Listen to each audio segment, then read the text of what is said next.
ইন্নাল্লাহা ইউহিব্বুল্লাযিনা ইউকাতিলুনা ফি সাবিলিহি, যারা দিন কায়েমের চেষ্টা করে, যারা লড়াই করে, যারা সংগ্রাম করে, আমি আল্লাহর কাছে তারাই হলো সবচেয়ে প্রিয়। ও আমার গোলামেরা, চিন্তা করো না, চিন্তা করো না, তারা তোমাদেরকে ঘৃণা করতে পারে, কিন্তু আমি আল্লাহ তোমাকেই বেশি ভালোবাসি। ওরা তোমাকে যে ফাঁসির মঞ্চে দাঁড় করাচ্ছে, ওটা তো ফাঁসির মঞ্চ নয় রে, ওটা তো একটা সেতু, ওটা তো একটা ব্রিজ, ওটা তো একটা ব্রিজ। তোমার ফাঁসিটা না হলে ব্রিজটা পার হওয়া যাবে না। ও আমার গোলাম, ফাঁসিটা হয়ে যাক, সেতুটা পার হয়ে আসো। তোমার জন্য জান্নাত অবস্থান করছে, তোমার জন্য জান্নাত অপেক্ষা করছে, আর জান্নাতের দরজায় দরজায় ৭২ জন হুর দাঁড়িয়ে আছে। এজন্য আল্লাহ রাব্বুল আলামিন কুরআনুল কারীমের আরেক আয়াতে বলেন, ইন্নাল্লাযীনা ক্বালু রাব্বুনাল্লাহ সুম্মা ইসতাকামু তাতানাজ্জালু আলাইহিমুল মালাইকা। আমি আল্লাহ রাব্বুল আলামিন তাদের কাছে ফেরেশতা পাঠাই। কেন পাঠাই? আল্লাহ তাখাফু ওয়ালা তাহজানু। ফেরেশতা এসে বলে, আল্লাহর গোলামরে চিন্তা করো না, ও আল্লাহর গোলাম ভয় পেও না, হতাশ হয়েও না, আবশিরু বিল জান্নাহ, তোমার জন্য জান্নাতের সুসংবাদ। সুবহানাল্লাহ বলেন। বিশ্বনবী বলেন, যাদেরকে আল্লাহ রাব্বুল আলামিন শহীদ হিসেবে কবুল করেন, তাদেরকে হত্যা করার সময় জান কবজের ব্যথা তারা পায় না। যখন তাদের জানটা কবজ হয়ে যায়, যখন তাদেরকে ফাঁসিতে ঝুলানো হয়, যখন তাদেরকে গুলি করে হত্যা করা হয়, যখন তার জানটা বেরিয়ে যাবে, তার পূর্ব মুহূর্তেই ফেরেশতারা ওই গোলামের চোখের সামনে সে যে জান্নাতে থাকবে সেই জান্নাতটা তার চোখের সামনে তুলে ধরে। তাকিয়ে তাকিয়ে ওই গোলাম জান্নাতের দৃশ্য দেখতে থাকে। জান্নাতের দৃশ্য দেখে দেখে তার মৃত্যু হয়, শহীদ হয়। যে কারণে জান্নাতীরা, যে কারণে শহীদেরা জান্নাতের দৃশ্য দেখে দেখে মৃত্যুবরণ করার কারণে তাদের মৃত্যুর কোনো যন্ত্রণা হয় না। আপনি আমি ভাবছি, আহারে লোকটা মারা গেল, আহারে লোকটা গুলি খেয়ে মরল, আহারে লোকটাকে ফাঁসিতে ঝোলানো হলো, আপনি আমি কষ্ট পাচ্ছি, কিন্তু না, ওই ব্যক্তির জন্য এটাই হলো খুশনসিব।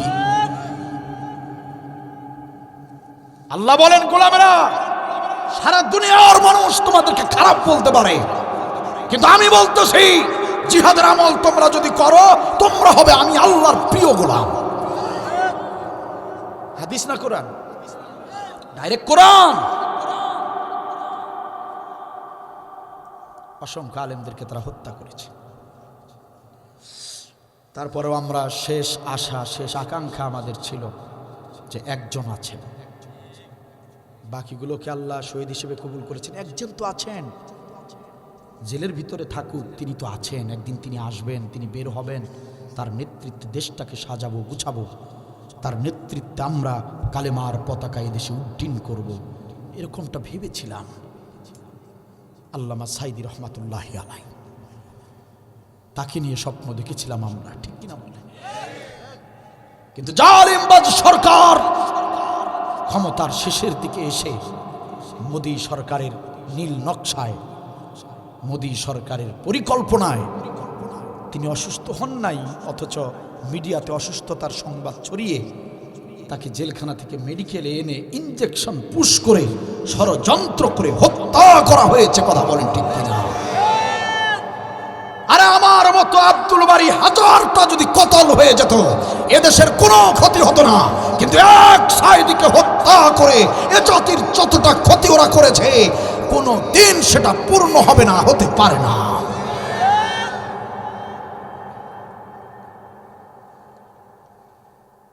আজকে এই মেহেরপুর জেলার তাফসির মাহফিল থেকে আমরা ইউটিউব চ্যানেলের মাধ্যমে আমরা ডক্টর ইউনূসকে জানাতে চাই, আমরা প্রধান উপদেষ্টা ডক্টর ইউনূসকে বলতে চাই, ডক্টর ইউনূস, আপনি বানের পানিতে ভেসে ভেসে কুচুরি পানার মতো ক্ষমতায় বসেন নাই। অসংখ্য ছাত্রদের রক্ত আর জীবনের বিনিময়ে আপনাকে ক্ষমতায় বসানো হয়েছে, ঠিক কিনা বলেন? আমরা বলতে চাই, সম্মানিত ডক্টর ইউনূস, আপনি কেন দুর্বল হয়েছেন আমরা এটার কারণ জানি না। আমরা চাই আপনি শক্তিশালী হন, আপনি শক্তিশালী হন, আপনি হকের পক্ষে থাকুন, জালিমদের বিরুদ্ধে পদক্ষেপ নিন। আপনি দুর্বল হবেন না, আপনি শক্তিশালী হন। আপনি যদি হকের পক্ষে থাকেন, আপনি যদি দেশের পক্ষে থাকেন, দেশের মানুষের পক্ষে যদি থাকেন, তাহলে মনে রাখবেন আমরা 18 কোটি মুসলমান আপনার সাথে আছি। আপনি কেন দুর্বল হয়েছেন? আপনি কোমরটা সোজা করে একটা বার সোজা হয়ে দাঁড়িয়ে যান। যে জালিমরা অন্যায় করেছে তাদেরকে বিচারের আওতায় আনুন। আমরা স্পষ্ট ভাষায় কোরআনের এই ময়দান থেকে, কোরআনের এই মাহফিল থেকে আপনাকে জানাতে চাই, এদেশের বুকে আর কারো হত্যার বিচার হবে কিনা জানি না, তবে আমাদের এই বাংলার জমিনে আল্লামা সাঈদী হত্যার বিচার হতেই হবে। এটা আমাদের তৌহিদি মুসলমানদের প্রাণের দাবি। কোন দল কোন মত ক্ষমা করবে কি না করবে সেটা তাদের ব্যাপার। আমরা সাধারণ মুসলমান, আমাদের দাবি হলো এই বাংলার জমিনে আল্লামা সাঈদী হত্যার বিচার হতেই হবে। কথা বলে ঠিক কিনা? আমরা বলতে চাই ডক্টর ইউনূস, আল্লামা সাঈদী হত্যার সঙ্গে যারা জড়িত ওই কুলাঙ্গাররা যেন বাংলার জমিন থেকে পালিয়ে যেতে না পারে সে ব্যাপারে আপনাকে সজাগ থাকতে হবে। আমরা বলতে চাই ডক্টর ইউনূস, আল্লামা সাঈদী হত্যার সঙ্গে জড়িত ওই কুলাঙ্গার ব্যারিস্টার সুমন গ্রেপ্তার হয়েছে, জেলখানার ভিতরে আছে। ওই কুলাঙ্গার যেন জামিনে মুক্তি না পায় সে ব্যাপারে আপনাকে সজাগ থাকতে হবে। আমরা বলতে চাই আল্লামা সাঈদী রহমাতুল্লাহ আলাইহি যাকে যে ডাক্তারের তত্ত্বাবধানে রাখা হয়েছিল, আমাদের হুজুরকে যে ডাক্তারের তত্ত্বাবধানে রাখা হয়েছিল, ওই ডাক্তার জামান বাংলাদেশ ছেড়ে যেন পালিয়ে হিন্দুস্তানে যেতে না পারে সে ব্যাপারে আপনাকে সজাগ থাকতে হবে। আল্লামা সাঈদী হত্যার সঙ্গে যারা জড়িত তারা যদি পালিয়ে হিন্দুস্তানে চলে যায়, আল্লামা সাঈদী হত্যার সঙ্গে যারা জড়িত তারা যদি রেহাই পেয়ে যায়, তাহলে আমরা তৌহিদি মুসলমানরা কৃষি ক্ষেত ছেড়ে দিয়ে আমরা রাজপথে যেতে বাধ্য হব। আমরা দোকানপাট ব্যবসা বাণিজ্য তালা দিয়ে রাজপথে যেতে বাধ্য হব। আমরা চাকুরি বাকুরি অফিস আদালত বন্ধ করে দিয়ে রাজপথে যেতে বাধ্য হব। আল্লামা সাঈদীর হত্যার বিচারের দাবিতে আমরা রাজপথে যেতে বাধ্য হব। প্রয়োজনে আমরা রক্ত ঝরাবো, প্রয়োজনে আমরা জীবন দেব। সারা বাংলার জমিনে দাউ দাউ করে আগুন জ্বলবে। আল্লামা সাঈদী হত্যার বিচার না হওয়া পর্যন্ত সেদিন আমরা বাড়িতে ফিরবো না, সেদিন আমরা বাড়িতে ফিরবো না, বাড়িতে ফিরবো না। কারা কারা একমত? দুহাত তোলা লাগা।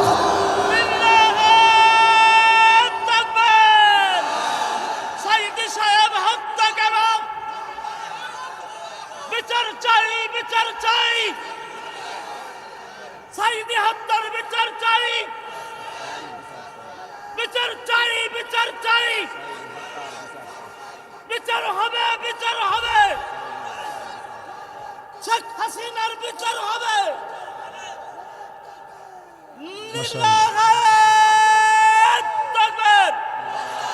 জাযাকাল্লাহ, বারাকাল্লাহ। সম্মানিত ভাইরা, ওরা শুধু আলেমদের উপরে নির্যাতন করে না, ওরা এদেশের প্রত্যেক শ্রেণীর, প্রত্যেক গোষ্ঠীর, প্রত্যেক জায়গার, প্রত্যেক স্তরের ব্যক্তিদের উপরেই জুলুম চালিয়েছে। কেউ টের পেয়েছে, কেউ টের পায়নি। কাউকে শারীরিক, কাউকে মানসিক, আবার কারো আর্থিক। কেউ রেহাই পায়নি। সর্বশেষ ছাত্র সমাজ, হীরের টুকরো ছেলেরা তারা আন্দোলনে নামলো, তাদেরকে পাখির মতো গুলি করে মারল। আর দুটো দিন পরে যদি জালিমদের পতন হতো, 5 আগস্টের জায়গায় 7 আগস্টে যদি পতন হতো, এদেশের প্রত্যেকটা থানায় থানায় ছাত্রদের লাশের স্তূপে পরিণত হতো।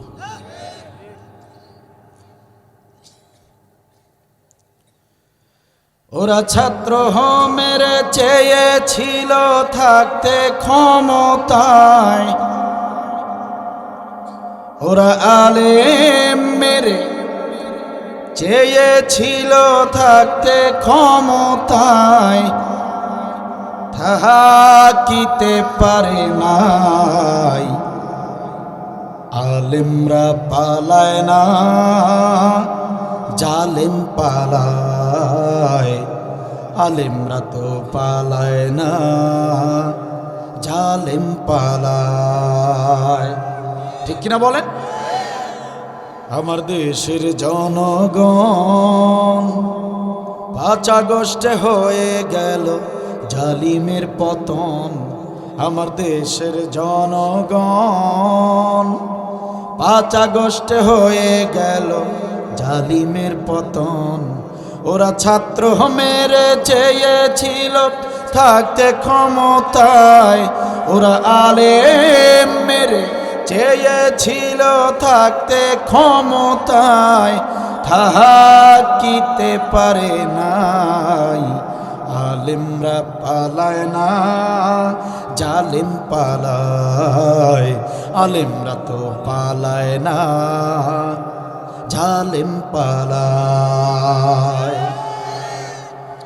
সময় ছিল 45 মিনিট, গণভবন না ছাড়িলে হইতো রে ফিনিশ।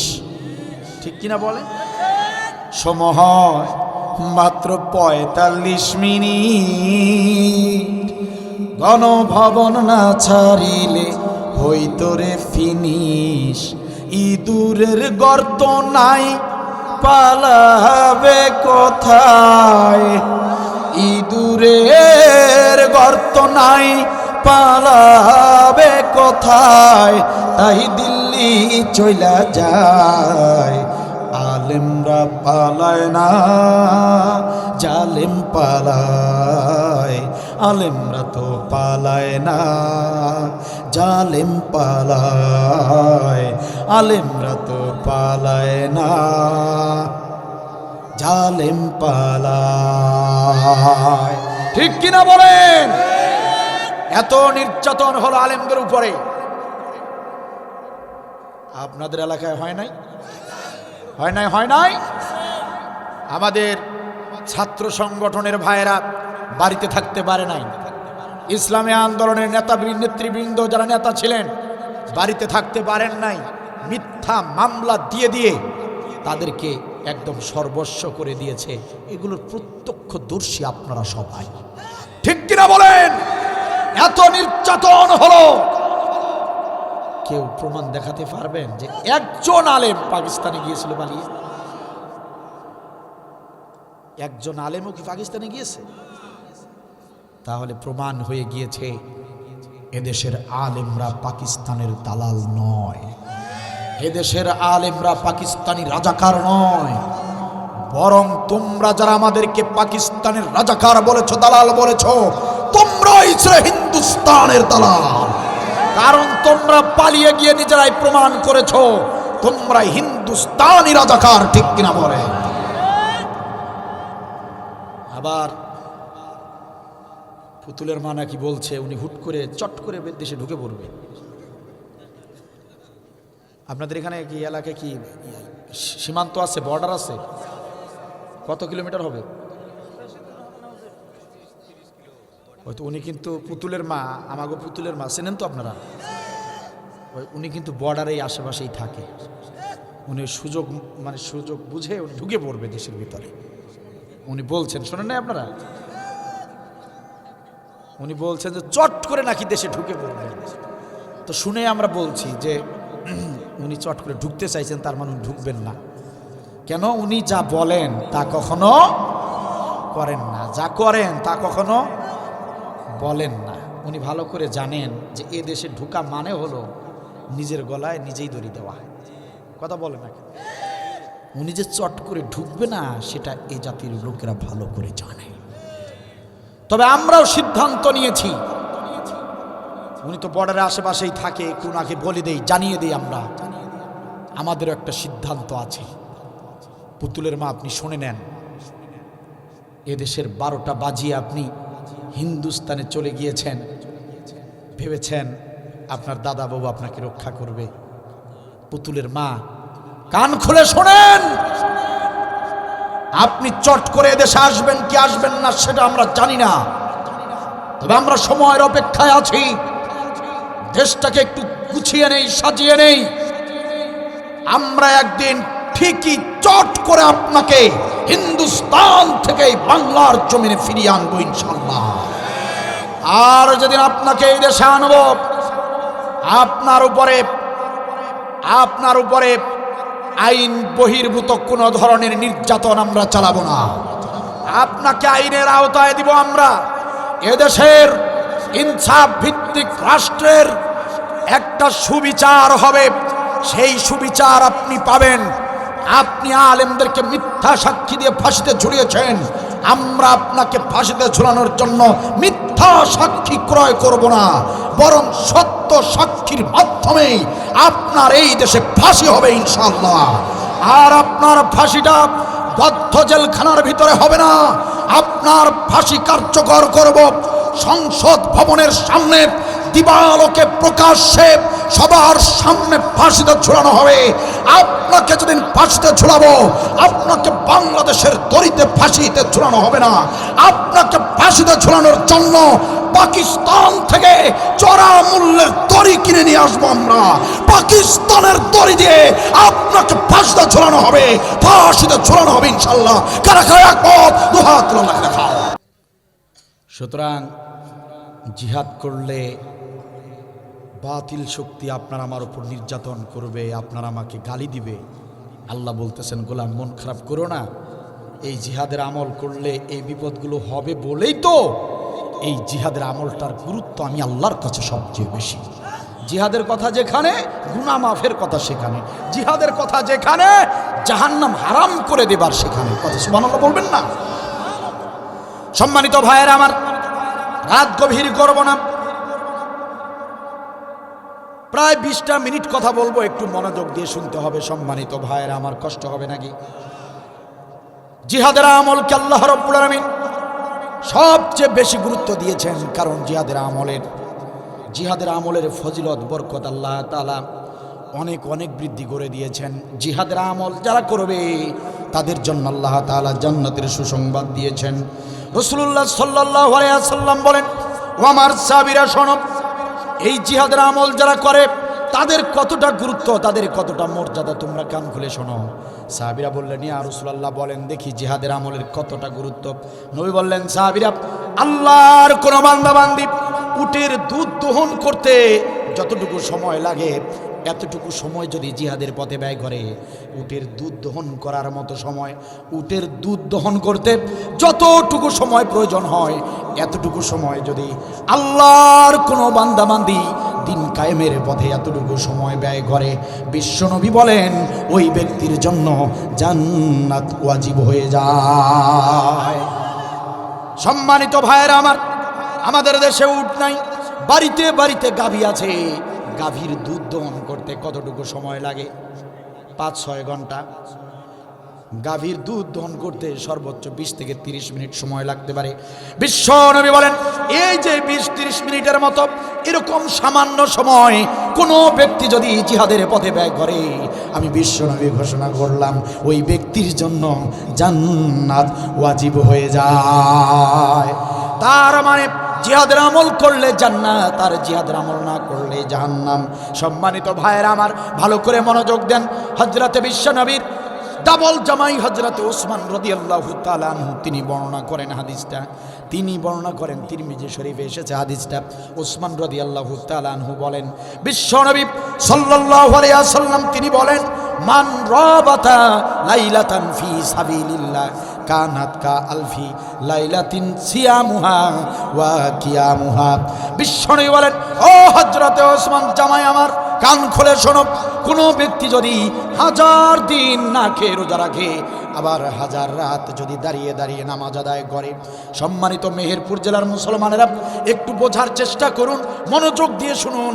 বিশ্বনবী বললেন, কোনো ব্যক্তি যদি 1000টা দিন টানা 1000 দিন যদি রোজা রাখে, আবার সেই রাতগুলো 1000 রাত যদি দাঁড়িয়ে দাঁড়িয়ে সারা রাত ধরে 1000টা রাত যদি এভাবে নামাজ আদায় করে, 1000 দিন রোজা রাখা আর 1000 রাত নামাজ রাখলে যতটা সওয়াব সে পাবে, মান রবাতা লাইলাতান ফি সাবিলিল্লাহ। আর যদি আল্লাহর কোনো বান্দা একটা রাত, শুধুমাত্র একটা রাত দিন কায়েমের পথে জাগ্রত থাকে, একটা রাত যদি জিহাদের পথে ব্যয় করে, একটা রাত যদি জিহাদের পথে জাগ্রত থাকে, নবী বলেন 1000 দিনের রোজা 1000 রাতের নামাজের চেয়েও এক রাত জিহাদের পথে যে ব্যক্তি জাগ্রত থাকবে তার আমল নামায় বেশি সওয়াব দেওয়া হবে। কোথায় পাবেন এমন আমল? কোথায় পাবেন? এই কোরআন জুড়ে আরেকটা আমল কেউ দেখাতে পারবেন না জিহাদ ছাড়া। জিহাদের চেয়ে বড় আমল, ফজিলতপূর্ণ আমল আর একটা আমল কেউ দেখাতে পারবেন না। চ্যালেঞ্জ করলাম, সারা বিশ্বের আলেমদের সঙ্গে চ্যালেঞ্জ করলাম, জিহাদের চেয়ে বড় কোনো আমল যদি কোনো আলেম দেখাতে পারে, মঞ্চে কোনোদিন উঠব না ইনশাআল্লাহ। সামান্য সময় ব্যয় করলে জান্নাত ওয়াজিব। 1000 দিনের রোজা 1000 রাতের নামাজ, আর কোথায় একটা রাত জিহাদের পথে জাগ্রত থাকলে তার চেয়ে বেশি সওয়াব। সম্মানিত ভাইয়েরা আমার, মিশকাত শরীফ খুলে দেখবেন, 336 পৃষ্ঠা একটা হাদিস পেয়ে যাবেন। আমি আবার বলছি, মুখস্থ করে নেন অথবা নোট করে নেন। মিশকাত শরীফের 336 পৃষ্ঠা, মিশকাত শরীফের 336 পৃষ্ঠা 8 লাইন পরে হাদিসটা পেয়ে যাবেন। আল্লাহর নবী মুহাম্মদ সাল্লাল্লাহু আলাইহি ওয়াসাল্লামের একজন সাহাবী হযরতে আয়েশ রাদিয়াল্লাহু, তিনি বর্ণনা করেন হাদিসটা। তিনি বলেন, একদিন সকালবেলা নবী সাল্লাল্লাহু আলাইহি ওয়াসাল্লামের দরবারে একজন ব্যক্তি আসলেন। নবীর দরবারে এক ব্যক্তি এসে বললেন, ইয়া রাসূলুল্লাহি, ইয়া হাবিবাল্লাহ, ওই যে মরুভূমি, বিশাল মরুভূমির পথ পাড়ি দেওয়ার পরে দূরবর্তী জায়গায় একটা গ্রাম আছে, ওই গ্রামে আপনার একজন সাহাবী গত রাতে ইন্তেকাল করেছে। আপনার একজন সাহাবী গত রাতে ইন্তেকাল করেছে। নবী সাল্লাল্লাহু আলাইহি ওয়াসাল্লাম সাহাবীর মৃত্যুর কথা শুনে তিনি কষ্ট পেলেন, মর্মাহত হলেন, তার জন্য দোয়া করলেন। আবু বকরকে ডাকলেন, ওমর ওসমানকে ডাকলেন, হযরত আবু বকর, ও ওমর আলী, কোথায় রে তোমরা, কোথায়? চলো চলো, আমার একজন সাহাবী মারা গিয়েছে, গত রাতে আমার একজন সাহাবী মারা গিয়েছে, আমি তার জানাজার ইমামতি করব, চলো আমার সঙ্গে চলো। দূরের পথ, মরু প্রান্তর হেঁটে হেঁটে তারপরে সেই গ্রামে যেতে হবে, চলো রে সাহাবীরা আমার সঙ্গে চলো। সমস্ত সাহাবীদেরকে নিয়ে নবী সাল্লাল্লাহু আলাইহি ওয়াসাল্লাম ওই মৃত সাহাবীর বাড়ির দিকে রওনা করলেন। মরু প্রান্তর হেঁটে হেঁটে মৃত ব্যক্তির বাড়ির কাছে যখন নবী সাল্লাল্লাহু আলাইহি ওয়াসাল্লাম চলে গিয়েছেন, তখন ওই গ্রামের ওই মৃত ব্যক্তির ওই গ্রামের একজন সাহাবীর সঙ্গে নবীর দেখা। প্রতিমধ্যে নবীর সঙ্গে তার সাক্ষাৎ। ওই গ্রামের সাহাবী ডাকতে বলেন, ইয়া রাসূলুল্লাহি, ইয়া হাবিবাল্লাহ, আপনি হঠাৎ করে আমাদের এলাকায়, আমাদের গ্রামে এসেছেন, কারণটা কি? পাশে দেখতেছে আপনার সাহাবীও আছে কয়েকজন। ইয়া রাসূলুল্লাহ, হঠাৎ করে আমাদের এলাকায় কেন? নবী বললেন, সাহাবী আমার, তুমি বুঝি শোনো নাই, তুমি বুঝি খবর জানো না, তোমার গ্রামেই আমার একজন সাহাবী মারা গিয়েছে, তুমি কি খবর পাও নাই? সাহাবী বললেন, ইয়া রাসূলুল্লাহ, ইয়া হাবিবাল্লাহ, হ্যাঁ খবর তো পেয়েছি, তার বাড়ি আমার বাড়ির পাশেই, সে আমার নিকটতম প্রতিবেশী, কেন জানবো না? ইয়া রাসূলুল্লাহ, বুঝতে পেরেছি, নিশ্চয়ই তাহলে আপনি ওই সাহাবীর জানাজার ইমামতি করতে এসেছেন। নবী বললেন, সাহাবীরে, তুমি তো জানো আমার কোন সাহাবী মারা গেলে আমি নবী তার ইমামতি করার চেষ্টা করি। ও আমার সাহাবীরা, ও আমার সাহাবী, এর জন্য আমি এসেছি। সাহাবী ডাকতে বলেন, ইয়া রাসূলুল্লাহ, ইয়া হাবিবাল্লাহ, আপনি না জেনে এসেছেন, আপনি জেনে শুনে আসেন নাই, আপনি তো সঠিক জানেন না আপনি কার জানাজা পড়াতে এসেছেন। আপনি যার জানাজা পড়াতে এসেছেন তার বাড়ি আমার বাড়ির সঙ্গে লাগা, আমি তাকে ভালো করে চিনি। ইয়া রাসূলুল্লাহ, ইয়া হাবিবাল্লাহ, আপনি তো জানেন না যে সাহাবীর জানাজা পড়াতে আপনি এসেছেন, ওই সাহাবী আপনার হাতে হাত রেখে কালেমা পড়ে ইসলাম গ্রহণ করেছে ঠিক, কিন্তু ইসলাম গ্রহণ করার পরে সে নেক আমল বলতে কোনো কিছু করে নাই, জীবনে ভালো কাজ সে করে নাই, কোনোদিন নামাজ পড়তে দেখি নাই, কোনোদিন রোজা করতে দেখি নাই, কোনোদিন হজ করতে দেখি নাই, যাকাত দিতে দেখি নাই, প্রতিবেশীর হক, আত্মীয়তার হক, পিতামাতার খেদমত, কোনো ধরনের কোনো ভালো কাজ তাকে করতে দেখি নাই। ইসলাম গ্রহণ করেছে ঠিক, কিন্তু সেই সাহাবী যে ব্যক্তি মারা গিয়েছে সে জীবনে কোনো ভালো কাজ করে নাই। ইয়া রাসূলুল্লাহ, আপনার থেকে যতটুকু ইসলাম আমরা শিখেছি, যতটুকু বুঝেছি, এতটুকু আমরা ভালো করে জানি। ঈমান আনলেই শুধু হয় না, ইসলাম গ্রহণ করলেই শুধু হয় না, ইসলাম গ্রহণ করার পরে আমলে সলে করতে হয়, নেক আমল করতে হয়। নেক আমল না করলে সেই ব্যক্তি জান্নাতে যেতে পারে না। তো আপনি যে সাহাবীর জানাজা পড়াতে এসেছেন, ওই সাহাবীর জীবনে কোনো নেক আমল নাই, একটা ব্যক্তিও বলতে পারবে না সে ভালো কাজ করেছে। সুতরাং যে ব্যক্তি ভালো কোনো আমল করে নাই, যে ব্যক্তি কোনো নেক আমল করে নাই, ওই ব্যক্তি বিনা হিসেবে জাহান্নামে যাবে। একজন জাহান্নামী ব্যক্তির জানাজার ইমামতি আপনি কেন করবেন? এটা তো করা শোভনীয় হবে না। ইয়া রাসূলুল্লাহ, ইয়া হাবিবাল্লাহ, আপনি একজন জান্নাতি নবী হয়ে, আপনি একজন জান্নাতি মানুষ হয়ে জাহান্নামী ব্যক্তির জানাজার ইমামতি করবেন, এটা শোভা পায় না, এটা মানতে পারি না। ইয়া রাসূলুল্লাহ, ইয়া হাবিবাল্লাহ, অনুরোধ করে বলি আপনি জানাজার ইমামতি করবেন না। যেহেতু ব্যক্তিটা জাহান্নামে যাবে, তার জানাজার ইমামতি আপনার করাটা উচিত হবে না, বরং আপনি আপনার একজন সাহাবীকে দিয়া ওই ব্যক্তির জানাজা পড়িয়ে দেন। নবী আমার বড় কষ্ট পেলেন, মর্মাহত হলেন, এইভাবে কষ্ট বলেন, আরে হতবাগা দুর্বাগা সাহাবী আমার, মৃত্যুবরণকারী সাহাবী আমার, তুমি কেন জীবদ্দশায় ভালো আমল করলে না? আরে দুনিয়ার লোকেরাই বলতেছে তুমি জাহান্নামে যাবা। এটা ভেবে ভেবে নবী, এটা ভেবে ভেবে নবী বড় কষ্ট পাচ্ছেন, চোখের কোণায় পানি চলে এসেছে। নবী বললেন, সাহাবীরে বাধা দিও না, নিষেধ করো না, চলো চলো অন্তত তার বাড়ির ভিতরে যাই, আমি আমার সাহাবীর মুখটা অন্তত পক্ষে দেখি। নবী সাহাবীদেরকে নিয়ে মৃত ব্যক্তির বাড়িতে ঢুকলেন। ভিতরে গিয়ে দেখলেন সমস্ত কাজ কমপ্লিট, লাশের গোসল করানো হয়েছে, খাটিয়ার উপরে সুন্দর করে কাফন পরিয়ে রাখা হয়েছে, এখন শুধু জানাজা নামাজটা বাকি। নবী সাল্লাল্লাহু আলাইহি ওয়াসাল্লাম অল্প কিছু সময়ের মধ্যেই দেখতে পেলেন বাড়িতে অনেক মুসলমান জড়ো হয়েছে।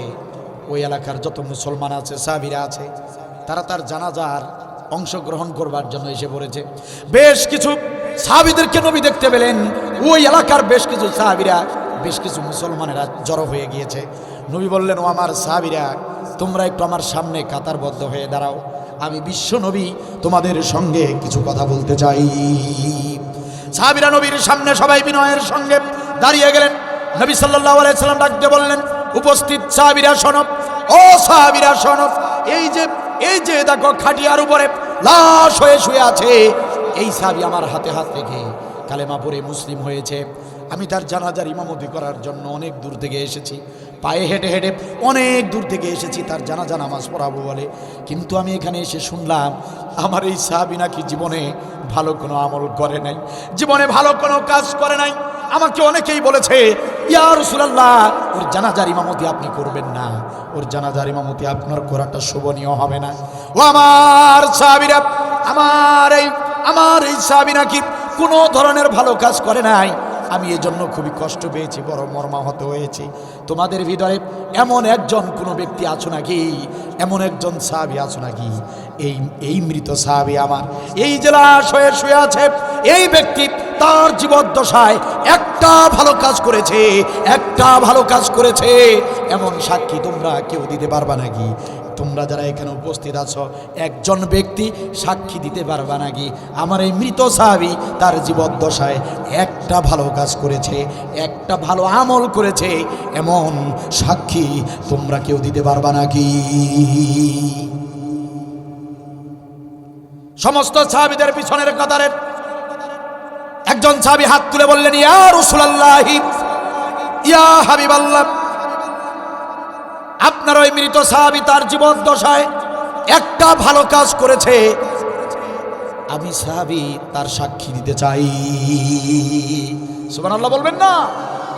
নবী বললেন, সাহাবীরা দেরি করো না, দেরি করো না, ও সাহাবী দেরি করো না, তাড়াতাড়ি করে বলো আমার এই মৃত সাহাবী জীবদ্দশায় কি এমন ভালো আমল করেছে, তুমি কি ভালো কাজটা দেখেছো আমাকে একটু বলো। সাহাবী বললেন, ইয়া রাসূলুল্লাহ, ঘটনা তাহলে শুনেন, অল্প কিছুদিন আগের ঘটনা। আপনার নির্দেশে আমরা মুজাহিদ সাহাবীরা যুদ্ধের ময়দানে গিয়েছিলাম, আপনি নবীর নির্দেশে আমরা মুজাহিদ সাহাবীরা কাফেলা নিয়ে জিহাদের ময়দানে গেলাম, কাফের বেঈমানদের বিরুদ্ধে যুদ্ধ করলাম, কাফেরদেরকে কতল করে করে, কালেমার পতাকা উড্ডীন করে, বিজয় অর্জন করে আমরা যখন বাড়ির দিকে ফিরতেছিলাম, বাড়ির দিকে ফিরতে ফিরতে প্রতিমধ্যে অন্ধকার হয়ে গেল, প্রতিমধ্যে রাত হয়ে গেল। রাত হয়ে যাবার কারণে আমরা যাত্রা বিরতি করলাম, আমরা থেমে গেলাম। পাশে একটা মরুভূমি দেখতে পেলাম, মরুভূমিতে গিয়ে ভালো একটা জায়গা নির্ধারণ করলাম, সেখানে তাবু স্থাপন করলাম। সেখানে গিয়ে আমরা শুয়ে পড়লাম। আমরা সিদ্ধান্ত নিয়েছি ফজরের ওয়াক্ত যখন হবে তখন আমরা আবার বাড়ির দিকে যাত্রা শুরু করব। কারণ হলো, ইয়া রাসূলুল্লাহ, আপনি অনেক আগে থেকেই আমাদেরকে একটা পরামর্শ দিয়েছিলেন, ও মুজাহিদ সাহাবীরা, যুদ্ধের ময়দানে যখন তোমরা যাবে আর আসবে, যাবার পথে আর ফেরার পথে কখনোই তোমরা রাতের বেলা প্রতিমধ্যে থাকবা না, পথের উপরে রাস্তার উপরে রাত কাটাবা না, অবশ্যই তাবু স্থাপন করে নিরাপদ জায়গায় রাত্রি যাপন করবা। কারণ মুজাহিদদের শত্রু থাকে চতুর্দিকে, অতর্কিত কাফেররা হামলা চালিয়ে তোমাদেরকে মেরে ফেলতে পারে। এই জন্য মুজাহিদদেরকে রাতের বেলা রাস্তার উপরে থাকা নিষেধ ছিল। বিশ্বনবী সাল্লাল্লাহু আলাইহি ওয়াসাল্লামের এখানে যারা ইসলামী আন্দোলনের নেতা কর্মী আছেন, ইসলামী আন্দোলন যারা করেন, জিহাদের আমল যারা করেন, এখানে যদি নেতা কর্মী থেকে থাকেন, আমার ভাইয়েরা শুনে নেন, দাওয়াতি কাজ করতে যান, সাংগঠনিক কাজ করতে যান, যাই করতে যান না কেন, একা একা কখনোই যাবেন না, অবশ্যই একজন সফর সঙ্গী সাথে রাখবেন। আর যদি রাত হয়ে যায় তাহলে অবশ্যই সতর্কতা অবলম্বন করবেন। পারলে রাতের বেলা কোনো আত্মীয়ের বাসায়, কোনো নিরাপদ জায়গায় থেকে যাবেন। কারণ নবী সাল্লাল্লাহু আলাইহি ওয়াসাল্লামের একটা সুন্নাহ নির্দেশ, তিনি বলেছেন, মুজাহিদ যারা, দিন কায়েমের সৈনিক যারা, তারা রাতের বেলা রাস্তায় থাকবে না। কারণ দিন কায়েমের আন্দোলনের কর্মী যারা, নেতা যারা, তাদের শত্রুর অভাব নাই, যার দিকে তাদের শত্রু সুযোগ বুঝেই তারা দংশন করবে, এতে কোনো সন্দেহ নাই। ইয়া রাসূলুল্লাহ, আপনার কথা মনে পড়ে গেল, মুজাহিদরা রাস্তায় থাকতে পারবে না রাতের বেলা। এজন্য আমরা রাত হয়ে যাবার কারণে প্রতিমধ্যে আমরা যাত্রা বিরতি করলাম। পাশে একটা মরুভূমি পেলাম, সেখানে গেলাম, তাবু স্থাপন করলাম। তাবু স্থাপন করে আমরা শুয়ে পড়লাম। আমরা অসুস্থ মানুষ, আমরা মুজাহিদ, আমরা জিহাদ করে এসেছি। আমাদের কারো হাত কাটা, আমাদের কারো পা কাটা, আমাদের কারো মাথা ফাটা। জিহাদের ময়দান থেকে সুস্থ শরীরে কেউ তো আসতে পারে না। আমরা ক্লান্ত শ্রান্ত, কারণ আমরা যুদ্ধ করে ফিরেছি, জিহাদের ময়দান থেকে বিজয় অর্জন করে ফিরেছি। আমরা তাবু স্থাপন করে যার যার মতো করে লাইন ধরে শুয়ে পড়লাম, ঘুমিয়ে যাব। ফজরের ওয়াক্তে জাগ্রত হব, ফজরের ওয়াক্তে নামাজটা পড়ে আবার আমরা বাড়ির দিকে যাত্রা শুরু করব। আমরা যখন শুয়ে পড়েছি, ইয়া রাসূলুল্লাহ, ইয়া হাবিবাল্লাহ, ঘুম ভাব যখন চলে এসেছে, ঘুমিয়ে যাব এমন অবস্থায় হঠাৎ করে শুনতে পেলাম হিংস্র প্রাণীদের গর্জন। পাশেই কোনো জঙ্গল আছে, পাশেই কোনো পাহাড় আছে, পাহাড়ি হিংস্র প্রাণীরা গর্জন দিচ্ছে। গর্জন আমাদের কানে চলে আসলো। গর্জন শুনে আমরা চমকে উঠলাম, আমরা ভীত সন্ত্রস্ত হয়ে গেলাম। শোয়া থেকে সমস্ত মুজাহিদরা দাঁড়িয়ে গেলাম। আমরা বড় বেকায়দায় পড়ে গেলাম। বুঝতে আর বাকি নাই, আর বোঝার বাকি নাই। পাশেই কোনো জঙ্গল আছে অথবা পাহাড় আছে, আর সেখানে বড় বড় হিংস্র প্রাণী আছে, তারা গর্জন দিচ্ছে। তার মানে আমরা এই তাঁবুর ভিতরে যদি থাকি, আমরা তাঁবুর ভিতরে যদি ঘুমিয়ে যাই, আর ওই হিংস্র প্রাণীরা মানুষের শরীরের গন্ধ শুকে শুকে তাঁবুর ভিতরে ঢুকে যাবে, আর আমাদেরকে ছিঁড়ে ছিঁড়ে খাবে, আমাদেরকে খাবলে খাবে। আমাদের তো বাঁচার কোনো উপায় থাকবে না। ইয়া রাসূলুল্লাহ, কি করব আমরা কিছুই বুঝতে পারছি না। আমরা মুজাহিদরা ভীত সন্ত্রস্ত হলাম, অনেক চিন্তা ভাবনা করেও কোনো উপায় পেলাম না। আমরা সব শেষে কোনো উপায় না পেয়ে আল্লাহ রাব্বুল আলামিনের শাহী দরবারে দুটি করে হাত উত্তোলন করলাম। আমরা মুজাহিদরা আল্লাহর শাহী দরবারে সাহায্যের হাত বাড়ালাম, আল্লাহকে ডাক দিয়ে বললাম, রব্বুল আলামিন, আমাদের পরিচয় তুমি ভালো করে জানো। আমরা তোমার বিশ্বনবীর মুজাহিদ সাহাবী। রব্বুল আলামিন, তোমার হাবিবের নির্দেশে কাফের বেঈমানদের সঙ্গে যুদ্ধ করেছি, রক্ত ঝরিয়েছি। আহত অবস্থায় রব্বুল আলামিন বিজয় অর্জন করে বাড়ির দিকে ফিরতেছি। রব্বুল আলামিন বুঝতে পারি নাই পাশেই যে জঙ্গল আছে, অন্ধকার হবার কারণে আমরা বুঝতে পারি নাই পাশে হিংস্র প্রাণী আছে, জঙ্গল আছে।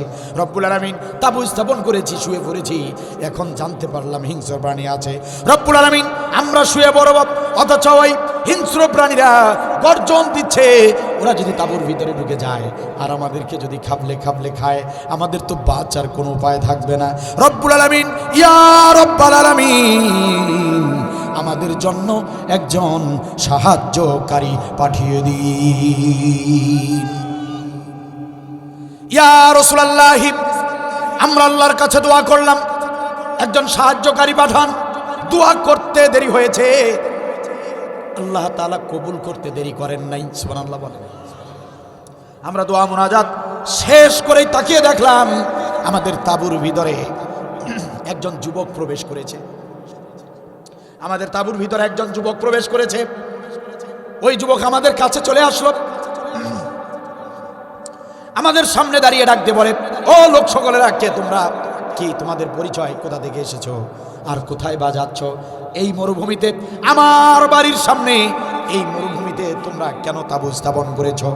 কার অনুমতি নিয়ে তাঁবু স্থাপন করেছো? বলো তোমাদের কি পরিচয়? আমরা মুজাহিদরা বললাম, ও যুবক, আমাদের তেমন বড় কোনো পরিচয় নাই। আমাদের পরিচয় হলো আমরা বিশ্ব নবীর মুজাহিদ সাহাবী, কাফের বেঈমানদের সঙ্গে যুদ্ধ করে বিজয় অর্জন করে আমরা ফিরেছি। ইয়া রাসূলুল্লাহ, ইয়া হাবিবাল্লাহ, আমরা যখন ওই যুবককে এই পরিচয়টা দিলাম, যুবক তখন মুস্কি হাসি দিল।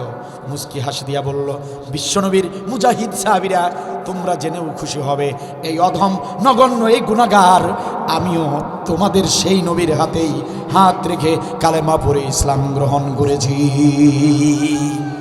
চিন্তা করো না রে ও বিশ্বনবীর মুজাহিদ সাহাবীরা, চিন্তা করো না, আমিও বিশ্বনবীর একজন সাহাবী। চিন্তা করো না, চিন্তা করো না, জিহাদের ময়দান থেকে তোমরা ফিরেছো। আমি তেমন কোনো ভালো আমল জীবনে করতে পারি নাই, নবীর কাছে আমি যাতায়াত করি নাই, ঘন ঘন যেতেই পারি নাই, আর আমি ভালো আমলও করতে পারি নাই। ও মুজাহিদ সাহাবীরা, আমি তো এক নগণ্য গুনাহগার গোলাম, ভালো আমল করার সুযোগ আমার হয় নাই। আজকে আমি সুযোগ পেয়েছি, এই সুযোগটা হাতছাড়া করব না। ও মুজাহিদ সাহাবীরা শোনো, আমি এতটুকু জানি, আমি এতটুকু জানি, আসমানের নিচে আর জমিনের উপরে মুজাহিদদের সবচেয়ে মর্যাদা বেশি। মুজাহিদ সাহাবী যারা দিন কায়েমের আন্দোলন করে, আল্লাহর কাছে তাদের মর্যাদা সবচেয়ে বেশি। তোমরা আমার বাড়ির সামনে মরুভূমিতে তাঁবু স্থাপন করেছ, চিন্তা করো না রে সাহাবীরা, ও মুজাহিদ সাহাবীরা, জিহাদের সৈনিকরা, চিন্তা করো না। সারাটা রাত ধরে তোমরা নাক ডেকে ঘুমাবে, আমি সারাটা রাত তোমাদেরকে পাহারা দেব। ইয়া রাসূলুল্লাহ, ইয়া হাবিবাল্লাহ, যুবক এই কথা বলে আমাদেরকে ধরে ধরে শোয়া দিলেন, জোর করে করে আমাদেরকে শোয়া দিলেন। আমরা তাঁবুর নিচে শুয়ে পড়লাম। যুবক একটা হাতে লাঠি নিল, যুবকটি হাতে একটা লাঠি নিয়ে তাঁবুর চারপাশে ঘুরতে লাগলো, তাঁবুর চারপাশে ঘুরতে লাগলো, পাহারা দেওয়া শুরু করে দিল। আমরা শুনতে পেলাম, শুয়ে শুয়ে আমরা শুনলাম ওই যুবক তাঁবুর চারপাশে ঘুরতেছিল আর ওই হিংস্র প্রাণীদেরকে লক্ষ্য করে বক্তব্য দিচ্ছিল। ইয়া রাসূলুল্লাহ, ওই যুবকটা এইভাবে বক্তব্য দিচ্ছিল, জঙ্গলের হিংস্র প্রাণীরা, ও জঙ্গলের হিংস্র প্রাণীরা, খবরদার খবরদার খবরদার, গর্জন দিবি না, গর্জন দিবি না। তোরা তো জানিস না, তোরা তো চিনিস না কারা এসেছে আমাদের এলাকায়, তোরা তো জানিস না কারা আমাদের এলাকায় তাঁবু স্থাপন করেছে, এই মরুভূমিতে কারা কারা আশ্রয় নিয়েছে, তোরা তো জানিস না রে ও হিংস্র প্রাণীরা, তোরা তো জানিস না যারা আমাদের এলাকায় এসে তাঁবু স্থাপন করেছে তারা সাধারণ কোনো মানুষ নয়, তারা হলো বিশ্বনবীর মুজাহিদ সাহাবী, তারা হলো বিশ্বনবীর মুজাহিদ সাহাবী। কাফেরদেরকে কতল করে করে বিজয় নিশান ছিনিয়ে তারা এসেছে, তারা হচ্ছে বিশ্বনবীর সাহাবী। আসমানের নিচে আর জমিনের উপরে তাদের মর্যাদা, তাদের সম্মান আল্লাহর কাছে সবচেয়ে বেশি। সুতরাং হিংস্র প্রাণীরা, খবরদার গর্জন দিবি না। তোদের যদি খুব খিদে লেগে যায় তবে চলে আয়, আমার গোশত মাংস খেয়ে যা, কিন্তু খবরদার খবরদার, মুজাহিদ সাহাবীরা ঘুমাচ্ছে, তাদের ঘুমের ভিতরে বিরক্ত করবি না। ইয়া রাসূলুল্লাহ, আমরা ওই যুবকের ওই কথাগুলো শুনতে শুনতে কখন যে ঘুমিয়ে পড়েছি আমরা কেউ টের পাই নাই, আমরা বুঝতেই পারি নাই। ফজরের ওয়াক্তে আমরা জাগ্রত হলাম, জাগ্রত হয়ে বের হয়ে দেখলাম তখন পর্যন্ত ওই যুবক হাতের লাঠিটা নিয়ে তাঁবুর চারপাশে ঘুরতেছে। ইয়া রাসূলুল্লাহ, ইয়া হাবিবাল্লাহ, জিহাদের সৈনিকদেরকে একটা রাত পাহারা দিয়েছে, মুজাহিদদেরকে দিন কায়েমের সৈনিকদেরকে সারাটা রাত ধরে পাহারা দিয়েছে। যে যুবকটা এইভাবে পাহারা দিয়েছে, দিন কায়েমের পথে সহযোগিতা করেছে, সেই যুবকটা আর কোনো যুবক নয়। ইয়া রাসূলুল্লাহ, ইয়া হাবিবাল্লাহ, ওই যে লাশ হয়ে শুয়ে আছেন যিনি, ওই রাতের ওই যুবকটা হলেন তিনি।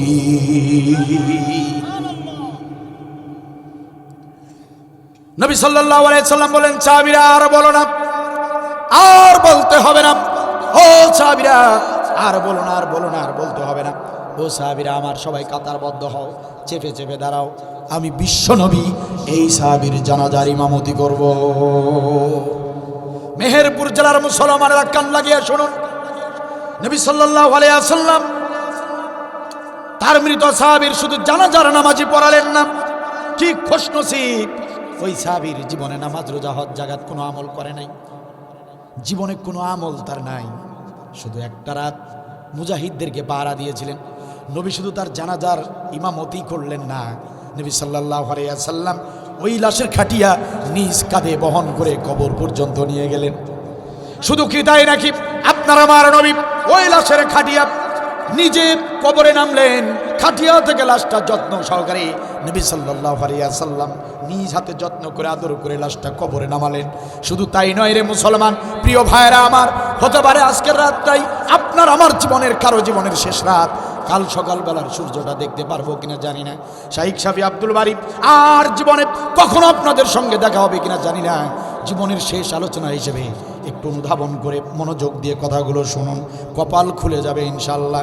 দেখুন না, যে ব্যক্তির জীবনে কোনো আমল নাই, সেই সাহাবী, সেই ব্যক্তিকে আল্লাহর রসুল কতটা আদর করলেন, সুন্দর করে লাশটা নিজ হাতে কবরে শোয়াই দিলেন।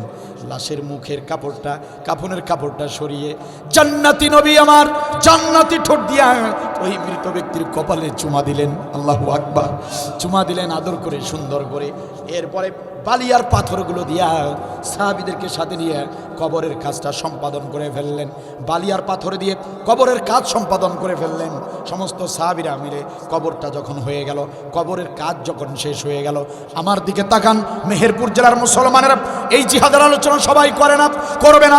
জিহাদের আলোচনা করাটাও রিস্ক, এই জিহাদের আমল করাটাও রিস্ক। সম্মানিত ভাইয়ের আমার, মনোযোগ দিয়ে শোনেন, নবী সাল্লাল্লাহু আলাইহি ওয়াসাল্লাম কবরের কাজ শেষ হবার পরে উপস্থিত সাহাবীরা দাঁড়িয়ে তিনি কবরের মাঝখানে এভাবে ডান হাত রাখলেন। নবী তার ডান হাত কবরের মাঝখানে তিনি এভাবে রাখলেন। সমস্ত সাহাবীরা দাঁড়িয়ে দাঁড়িয়ে দেখতেছে, নবী আমার কবরের উপরে ডান হাত এভাবে মাঝখানে রাখলেন। রেখে নবী সাল্লাল্লাহু আলাইহি ওয়াসাল্লাম তিনি ঘোষণা করলেন, ইন্না সাবাকা ইয়া জুন্নুনা আন্নাকা মিন আহলিন নার ওয়া আনা আশহাদু আন্নাকা মিন আহলিল জান্নাহ। নবী বললেন, মৃত সাহাবী আমার, ও মৃত কবরবাসী, তোমার প্রতিবেশীরা বলেছে, তোমার বন্ধুরা বলেছে তুমি জাহান্নামী, বিনা হিসাবে তুমি জাহান্নামে যাবে। ওয়া আনা আশহাদু আন্নাকা মিন আহলিল জান্নাহ ওয়া আনা আশহাদু আন্নাকা মিন আহলিল জান্নাহ ওয়া আনা আশহাদু আন্নাকা মিন আহলিল জান্নাহ। আর আমি বিশ্ব নবী সাক্ষী দিলাম তুমি বিনা হিসাবে জান্নাতি। সম্মানিত ভাইয়ের আমার, নামাজ রোজা হজ যাকাত দান সাদাকা অবশ্যই গুরুত্বপূর্ণ ইবাদত, এগুলো করতেই হবে, করতেই হবে, করতেই হবে। সেই সঙ্গে জিহাদের আমলটাকে বেশি গুরুত্ব দিয়ে করতে হবে, কারণ এই জিহাদের আমলটা আল্লাহর কাছে এত প্রিয় আমল। এই সাহাবীর একটা রাতের আমল, একটা রাত শুধু জিহাদের সৈনিকদেরকে পাহারা দিয়েছেন, আমার আল্লাহ তার একটা আমলে এত খুশি হয়ে গেলেন, তার তামাম জিন্দেগির গুনাহ খাতা মাফ করে দিলেন, তাকে জান্নাতের সুসংবাদ নবীর মাধ্যমে দিয়ে দিলেন। তাতে বোঝা গেল জিহাদের আমলটা আল্লাহর কাছে সবচেয়ে প্রিয় আমল, সবচেয়ে বড় আমল। কথা বলেন ঠিক কিনা? প্রশ্ন করতে চাই মেহেরপুর জেলার মুসলমানেরা, সারা বিশ্বব্যাপী গাজওয়াতুল হিন্দের আলামত তৈরি হয়ে গিয়েছে। যে কোনো দিন, যে কোনো মুহূর্তে ইমাম মাহাদির আবির্ভাব হতে পারে, গাজওয়াতুল হিন্দের ডাক এসে যেতে পারে, হিন্দুস্তানের বিরুদ্ধে জিহাদের ঘোষণা আসতে পারে, অথবা আমাদের এই দেশে, এই রাষ্ট্রে কোরআনের রাজ কায়েমের লক্ষ্যে হক্কানি আলেমরা যদি ডাক দিয়ে দেয়, রাজপথে যদি সবাইকে আহ্বান জানায়, এই বাংলার জমিনে আর কোনো জালিমকে প্রশ্রয় দেওয়া হবে না। এই বাংলার জমিনে কোরআনের রাজ কায়েম করব। এই ডাক যদি দিয়ে দেয় হক্কানি আলেমরা, ইসলামী আন্দোলনের নেতৃবৃন্দরা যদি কখনো ডাক দেয়, জিহাদের জন্য যদি সবাইকে ডেকে নেয়, জিহাদের জন্য যদি ঘোষণা দেয়, আমি প্রশ্ন করতে চাই, মেহেরপুর জেলার মুসলমানেরা জিহাদের সুযোগ যদি পেয়ে যান, জিহাদের সুযোগ যদি এসে যায়, জিহাদের ডাক যদি এসে যায়, রক্ত দেবার জন্য, জীবন দেবার জন্য, রংপুরের আবু সাইদের মতো করে তরতাজা প্রাণগুলোকে বন্দুকের নলের সামনে বিলিয়ে দেবার জন্য কারা কারা রাজপথে যেতে রাজি আছেন? দুহাত তুলে আল্লাহকে দেখান।